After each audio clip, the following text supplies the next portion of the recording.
I'm Lisa. This is my Ryker. I'm a newbie to the motorcycling world. Hubby rides an Indian Scout. When a newbie rides out with another motorcycle, do we go in front or behind? Today we're going to chat about pros and cons of each. Come along! Hi Internet! On today's ride to the Texas Hill Country, I want to chat about, as a newbie rider, do I ride in front or behind hubby's two-wheel motorcycle?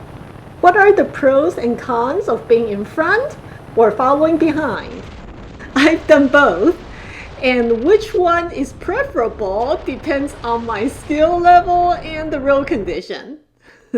So when I first started, I was so not confident on the bike that I followed hubby, so he goes in front.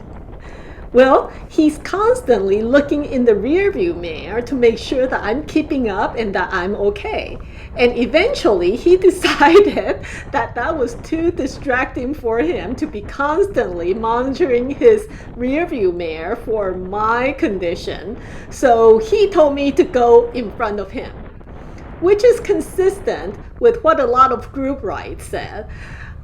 I hear in a group ride, the least experienced rider rides in front. And presumably, that's so that the more experienced riders can keep an eye on the inexperienced rider to make sure that they're okay. And if they run into trouble, then they'll come right up to you to help you out. I can vouch that that is important because early on, I had a turn fail, meaning I had meant to turn right into a place and I missed it because of my poor control.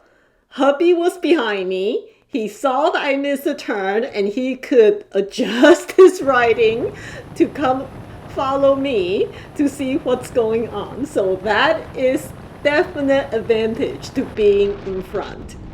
So that worked for a while for us, until we went on curvy roads.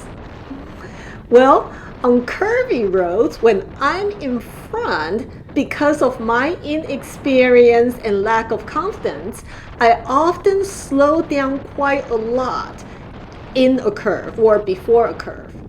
And you Ryker riders know that just releasing the throttle slows down quite a bit, right? So I didn't necessarily press on my brake at that time. And so the vehicles behind me would not know that I'm slowing down until they're approaching me fairly quickly. And so hubby often came upon me quite quickly and needed to brake as he enters a curve or when he's inside a curve, which is a problem for two-wheel motorcycle, in case you don't know, because two-wheel motorcycles lean during a curve. They're not really in a position to brake because braking as they're leaning will end up making them fall over. So he decided that that was a no-go. I was too much of a hazard being in front because I slowed down too much and I was a safety hazard for him. So then we ended up with him in front and I followed him.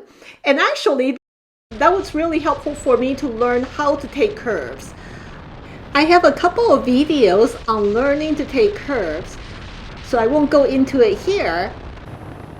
So I now try to make a habit of whenever I'm slowing down, I tap on my brakes so that there's brake signal for the vehicles behind me.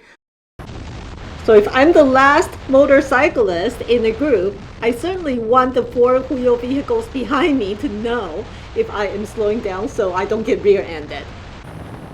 I'm happy to report that I now feel fairly confident on my Ryker, such that I can either be before him or behind him, and either one is fine. Pros of being behind another motorcyclist is if there's road condition or debris or something happening up front, they'll approach it first. So watching their back will give me time to adjust to whatever needs to be done. I like following another rider. That way I don't need to monitor my speed. I can just enjoy the ride and say hello to all the cool cars that pass by. Today we rode to Center Point's Camp Verde General Store and Restaurant. And boy, this is a nice place. The grounds are beautiful. They've created a really nice, relaxing environment with such friendly staff. The restaurant is clean and beautiful. And love the sunroom that we sat in. And oh my gosh, I love their hash browns.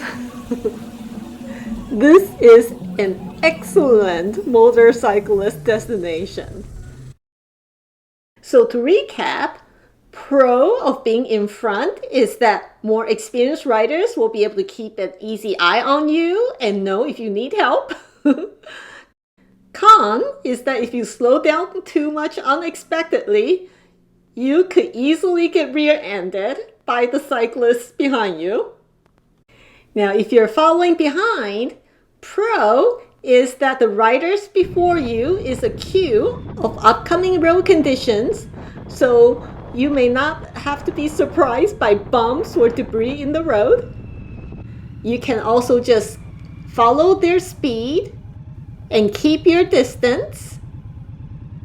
Con includes if something happens to you, riders ahead may not be aware and will not be able to respond until they realize that you are no longer there. I hope you enjoyed our ride today. Please like, share, subscribe, and ride safe.